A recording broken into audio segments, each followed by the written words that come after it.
Welcome to the Backseat Fighter Podcast. Here, my aim is simple. I want to bring back humility and honesty to combat sports media. As the name entails, I'm not a fighter. I've never made that walk, and nor will I ever claim to have done so. I will, however, do my best to provide honest assessments of both events and fighters. But my aim for this platform is to humanize these incredible fighters from all over the planet and contribute to healthy and respectful discussions that help grow combat sports. Thank you for watching.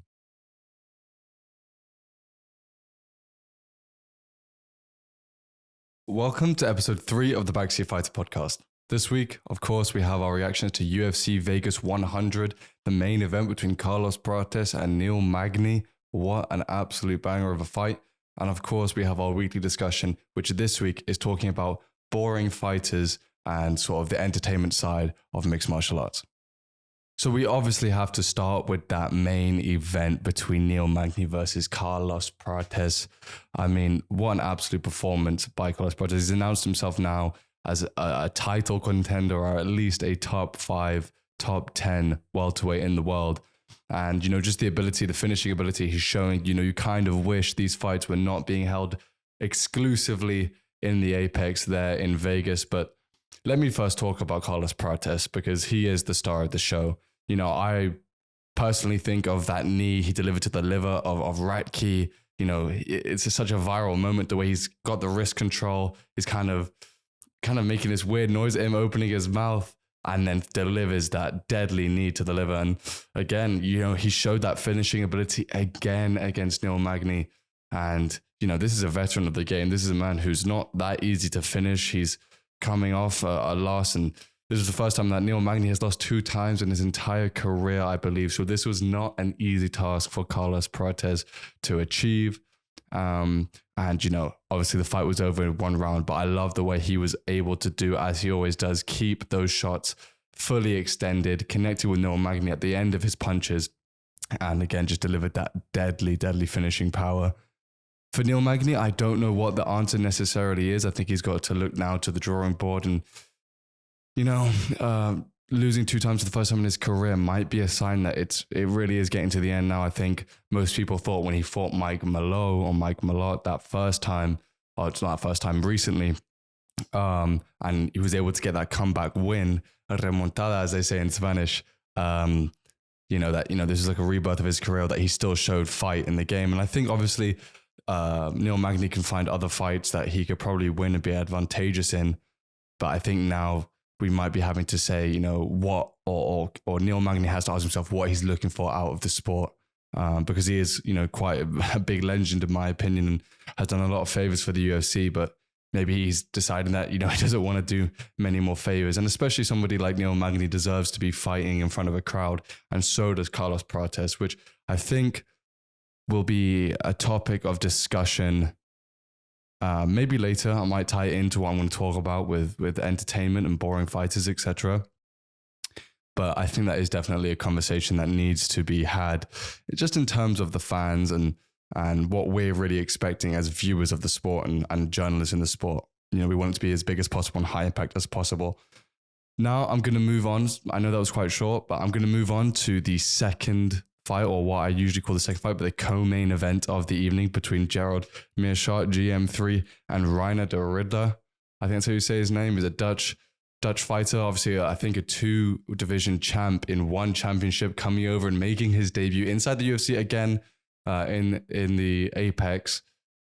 Now, this was a bit of more of a competitive fight than I thought it was going to be. I mean, obviously, de Ridder here comes out with a submission victory in round 3.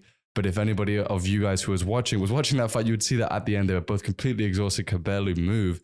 There wasn't even a celebration from de Ridder there. And I don't know if that was just pure exhaustion or maybe a little bit of disappointment in his own performance there. I mean, this is a champion from another promotion coming in, and I would say kind of struggling against what I would consider a very good, wily veteran of this game. You know, Gerald Meerschaert, I think, has he's got 37 wins. And I think now 18 losses. So he's had a lot of experience inside the cage, a lot of experience fighting, you know, top level opponents. And, you know, for a champion to struggle, I think that much, it definitely is going to bring about questions from the media and from the fans. But for me, I just think there might be some issues coming into that fight. And I think people are underestimating the ability of GM3 Jaromir Sharp, because I think he's a lot better than obviously the casual fan may give him credit for. I think in that fight, obviously a lot of people, when they see a Dutch fighter, they expect that Dutch kickboxing style to come out and, for that person to pick their opponent off on the feet. But what we saw is, pretty decent kicks from De Ridder, but more than anything, an ability to control GM3 on the ground and eventually obviously get that submission in round 3. And I think it was a rear naked choke in the end, but he was threatening a lot of different submissions. And as I was watching that, I think you could see it was going that way. GM3 started to slow down as the fight progressed, because the pace was quite high and they were doing a really good job of making the grappling exchanges quite entertaining for the fan. And I just think Reinier de Ridder obviously comes out with the winning, comes out with the finish, but someone of his caliber who had the sort of success he did in one championship is probably looking to put on a better performance in front of a crowd. And of course, more than anything, we're hoping to get, somebody of that stature in front of a crowd. I'm going to move on. I'm going to skip a couple of fights and come back to them. But I want to talk about Mansur Addul Malik. I think I wanted to post a story when I was watching this fight. I mean, he has really, in my opinion, been the star of this show here, taking out Dusko Todorovic. Really announced himself as an up and coming fighter and a dangerous, I want to say like dark horse kind of up and coming fighter, dangerous fighter in the middleweight division. Mansur Addul Malik, I think he's part of that Extreme Couture Sean Strickland camp. I think Sean Strickland was in his corner last night and he showed an immense ability to put pressure on his opponent. But he just looked so big for the weight class and so smart with his pressure. Todorovic kept going for the submission, especially I think for the leg locks.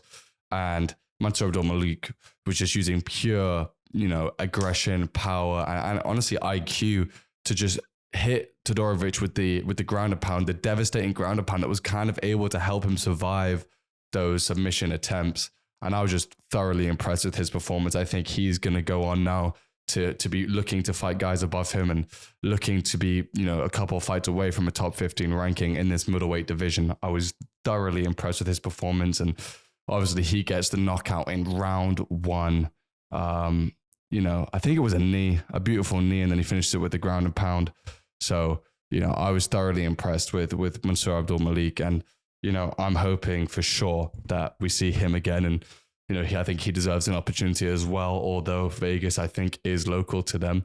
I think he also deserves an opportunity to fight in front of a crowd and fight in front of some fans and, really provide a first round knockout in front of a big crowd, in front of a big audience. They can give him a huge pop to his career and maybe boost that transition towards ranked opponents a little bit quicker, because again, he's also still undefeated. So for me, he was a guy I had my eye on from the beginning of this, or when this card was announced, and I think he shone spectacularly. I think, maybe he would have wanted to somehow get that guy out quicker, Todorovic, but I think, both of those guys put on a good fight for us, and Mansur Addul Malik coming out, protecting that O, and still an undefeated fighter.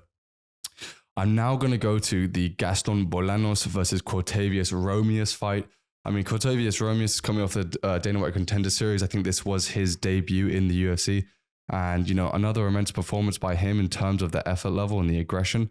I just think Gaston Bolanos was kind of there to protect the honor of the UFC, in my opinion, because, I think they did a really good job, Gaston Bolanos' team, of making sure that he was keeping a good pace and kind of had that veteranship around him of just making sure that he was the fresher fighter going into that third round.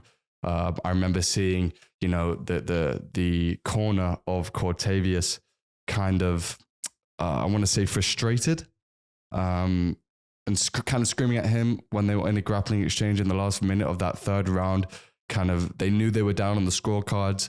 They were begging Cortavious to kind of dig deep and find some energy to be able to finish that fight and get a victory for the team and him, especially as it is his UFC debut. He wasn't able to do that, and I think Gaston Bolanos kind of lived up to his nickname of the Dream Killer, because he definitely killed that dream that Cortavious probably had to get a win in his debut in the UFC. I mean, Gaston Bolanos is no joke. I mean, he was coming off a loss, a TKO loss, I believe, to Marcus Magny. And that was a round 2 KO, unfortunately, again, I believe in the Apex. But before that, he had won his UFC debut via a unanimous decision, like he has done tonight, or last night, sorry. And, this is a guy who came over from Bellator, I believe. And, he's looked really impressive in that fight, able to kind of show that veteran fighting ability and kind of stop a new and up-and-coming guy from maybe taking his place as he starts to progress inside the UFC. So I was just very impressed with that fight and the ability to kind of mix it up and even go to the ground and dominate Cortavious there. The next fight I want to talk about is obviously Luana Pinheiro versus Gilian Roberston. I thought, obviously Gilian Roberston always comes out there for the finish. And I think she said even in her post-fight interview that she was kind of disappointed in her performance when she was speaking to Michael Bisping. And I think, there was nothing to really be disappointed about. Obviously, as fans, as journalists, we want finishes. I think last night was a great night for finishes. I think every fight was a finish up until maybe that fight. I'm not sure. But there was a lot of finishes on the night. And, Gillian Roberston came out there and gave a dominant performance, in my opinion. Now, it's very grappling heavy. She was able to get Luana up against the cage and sort of drag her down to the mat over and over again. And I think, it was a pretty comfortable win for her in that sense. I heard an interesting fact on the commentary that Gillian Roberston doesn't do any strength and conditioning. And that's why she relies so much on her perfect technique to be able to get the fights to the ground and kind of out-muscle her opponents.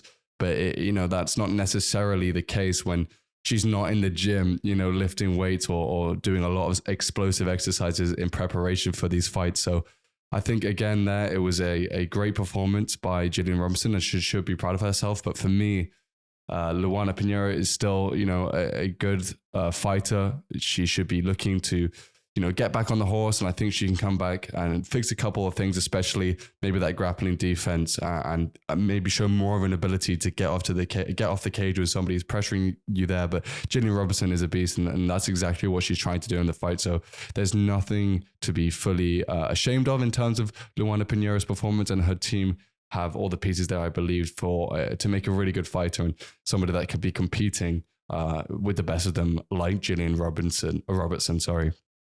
But for me, it sucks that I wasn't able to make a lot of picks going into this because of illness. But I thought it was a great card last night, and I think, that off the main card, at least Mansur Abdul Malik was definitely the biggest star of the show for me. Just want to check the prelims just to make sure I have everything covered that I'd like to. I need to speak about Damon Blackshear. So the fight, it was very early on in the night. It was Cody Starmann versus Damon Blackshear. Obviously, the guys working in the studio, I think it was Kamaru Usman, Paul Felder. Those guys were saying that they have trained with Blackshear before, at least Kamaru Usman has at Killcliff. And, Damon Blackshear showed immense finishing ability. He was throwing those flying knees at Cody Starmann's head and was able to get the submission in round 1. I have a small reaction clip that I'll put here when I saw that fly knee land and him go for the submission. What a knee from Blackshear. He's got a tap. Staman's got a tap. For me, Damon Blackshear, amazing performance. He's somebody to look out for in that bantamweight division. He looked really big for the weight class, in my opinion. And, he showed immense finishing ability, and somebody who I think maybe also deserves to be fighting in front of fans, not at the Apex in their next up and coming fight, but, with a record of 15-7-1 now, he's looking like a real threat to a lot of fighters in that bantamweight division. And I'm sure he'll be looking to try and get up and get some fights, maybe even before early next year, and just try and build himself up into the more competitive, higher ranked, higher viewed, more important matches that the fans want to see.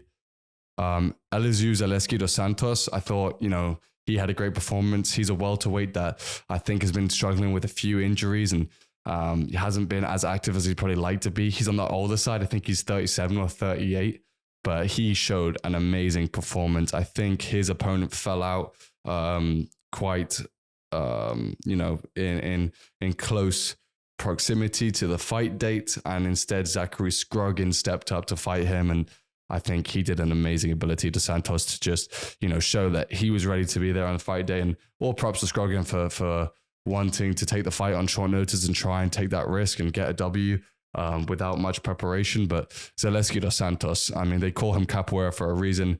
He was able to get a great knockout, finish him on the ground with ground and pound in the end, and that celebration at the end was really, really cool. He was able to do backflips and kind of cartwheels over and over again. That's why they call him Capoeira. A great martial artist, and maybe at this older age he can make a run into those ranked positions at around 37 or 38 years old. So let me just see how old he actually is. He's 37, so he doesn't have, in terms of fighting, usually too much tread left on the tire. But, with a great win like that, I'm sure that gives him a lot of confidence. And now it's probably just about staying healthy and taking on more challenges. Another fight just before I finish off on my reactions to the card was Karolina Kowitz. Oh, God, I butchered that so bad. Versus Denise Gomes. I thought, Karolina looked pretty good, even though she's in her older age now, a wily UFC veteran who we've seen fight for the title, I believe. That was a long time ago now. That was at UFC 205 in 2016. So pretty much 8 years ago to the day. And obviously she lost that fight, but it's her now fighting on these prelims at the UFC Apex, and Denise Gomes really showed out in this matchup. If I'm honest with you, she showed her youth, she showed her speed, she showed her power, and I think Denise Gomes is going to be a problem. I kind of thought I was looking at Jessica Andrade in that fight, and unbeknownst to me, Jessica Andrade was in the corner. So it's an Andrade type fighter who had a great output. I think she threw about 160 strikes in that fight, and had a pretty good land percentage. I think she landed about 90 of them. So had a good significant strike output, and was able to kind of win quite comfortably against Karolina. Now for Karolina, similar probably with Neil Magny, I think it's up to her and the team to see what's still motivating her. She didn't take too much damage. She wasn't, close to being knocked out or anything, but I think, she got hit with some bombs, to be honest. But I think for her team, they'll be looking to see what the next steps are. Now I'm going to talk about a little bit on a discussion topic just to finish off this episode. Thank you for joining us again. To be honest, the discussion topic today is about boring fighters and the entertainment side of the UFC for the fans, and, kind of the nuance that applies to that label. So I think there's an important part of this topic, which is we do have to admit that, the UFC is an entertainment corporation. So on the promotion itself, on Dana White, Hunter, Sean Shelby, all the guys in the matchmakers, team, they need to be the ones that are prioritizing the entertainment basis for the fans, right? So, with the UFC Sphere, that was a great thing to add all of those visuals in the background. I think that added a lot to it. UFC 300 ultimately delivered despite a bit of concern about the matchups placed on the card. And, I think the most recent example I can think of when we've seen a really quote unquote boring fight for the fans was when Mario Batista fought Jose Aldo. Most recently, the King of Rio. Many thought he won that fight just based on the criteria of damage, which is listed as the most important in terms of judging criteria. But Mario Batista ends up getting the decision after controlling Jose Aldo on the fence. Now, Mario Batista, in his own right, was able to come out afterwards and say, you know what, I put him up against the fence. It's his job to get off, right? And, in a sense, that is true, because in a real environment, if Mario Batista wants to hold Jose Aldo, then nobody's going to come and help Jose Aldo, right? But you would kind of expect the referee to step in there when there is no advancement in position being made, and they've already separated, right? So if you're separating them, the ref did separate them, you've established that, and they've gone straight back to that position. The separation needs to come quicker. Now, the referee, I'm sure, doesn't want to be too involved in the fight. You know, the referee shouldn't really be trying to impact the result of the fight too much. But in that case, I do think it was justified. And I also think that Mario Batista is completely justified to come out and defend his actions in that fight. Now, what he can't do, and the reason I'm speaking about this is because I saw Henry Cejudo and him have a verbal confrontation very recently with Mario Batista, implying that they should fight each other, and Henry Cejudo saying, you've done nothing basically, and you're boring. This idea of a boring fighter, I think fighters maybe do have to think a little bit about, I'm sure they do think about rather their fight style and whether it is pleasing to the eye. I know some fighters are probably motivated by the fact that they want the highlights. I know Sean O'Malley's one of those people. I know Michael Chandler is probably one of those people as well who want to put on entertaining fights for the fans, and whether that means taking more damage than maybe is advisable, that's different, right?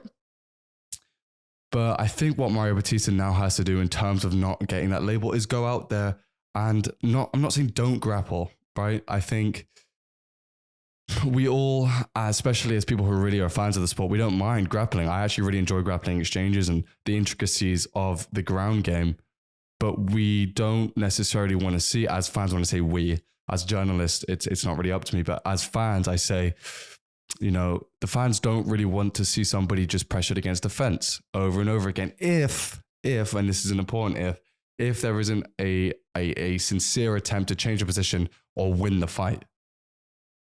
And I'm not saying this needs to be every time this clinch on the fence happens and there's not a bunch of strikes or a bunch of takedown attempts happening at the same time that the ref needs to get involved. But what does happen is if, again, the ref has already established that that position isn't being moved and has already separated the fighters, if Mario Batista returns to that position like he did against Jose Aldo, the ref needs to step in quicker and quicker and quicker, and maybe to the point where if it's happening too much, kind of just get in there straight away. But I think oftentimes the boring fighter tag is kind of applied too loosely and applied too quickly. You know, you have to understand what these fighters are fighting for, especially if they're in a winning position and they found a way to win the fight. These fighters lose half of their purse, half of their fight money if they don't get the W. And, you know, after all the sacrifices that they go through, the 12-week training camp, the personal sacrifices, the dieting, not being able to spend time with loved ones, all of these things that we love to talk about on this show because I think it's really important to keep highlighting them.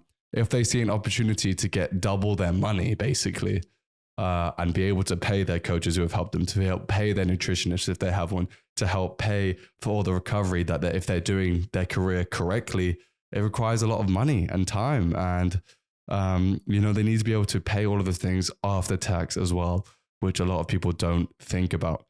Now, that's why it's so important when these fighters also are incentivized to get performance of the night bonuses, to get fight of the night bonuses, which I think the UFC has put in to kind of encourage a more entertaining style of fighting.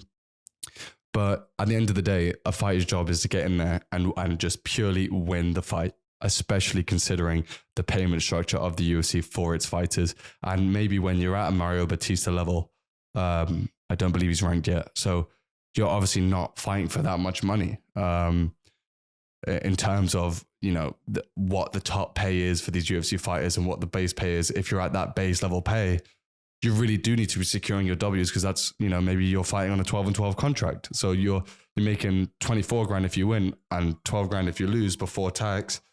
So, but that's, again, I think, you know, it can go a long way if Mario Batista is able to, you know, to do more in that position, or any fighter is able to go for a finish. You know, I think a lot of people love fighters who don't necessarily win. And I think that's a difference in MMA compared to maybe boxing. I think for a long time, boxing, for example, you had to be an undefeated fighter. You had to have, you know, 34 wins, all by knockout and 0 defeats, you know. In MMA and the UFC, it's not like that. The fans don't see losses as career-ending, career-killing things. And, you know, you look at somebody like Charles Oliveira, you know, he's lost a couple of times. He lost to, obviously, Islam Makhachev. I mean, in his career, he's lost quite a few times, but, you know, since he became this new Charles Oliveira, new Charles de Bronx Oliveira, his ability to put on entertaining fights is not just about the victory. So obviously he's come back from these wars, you know, where he got dropped by Justin Gaethje, he got dropped by Dustin Poirier, I believe, and he got dropped by Michael Chandler when he won the title in that fight. And in that 3-fight period, you know, it looked like he could lose any of those fights and comes out on top in the end after a war, right? And I think even despite the losses to Islam Makhachev, and obviously he won against Beneil Dariush, but then the loss to Arman Sarukian, Charles Oliveira hasn't lost any fanfare. Charles Oliveira is still one of the most exciting fights in the UFC.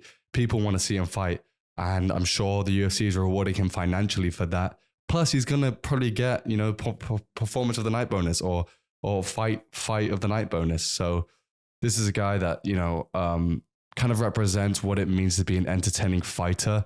And you can't expect all fighters to fight like that. Not all fighters want to be in wars. Not all fighters, I shouldn't say that. These. I'm going to check myself, and this is the point of the show, is I'm making too many generalizations and I'm being a bit sensationalist, and I apologize for that.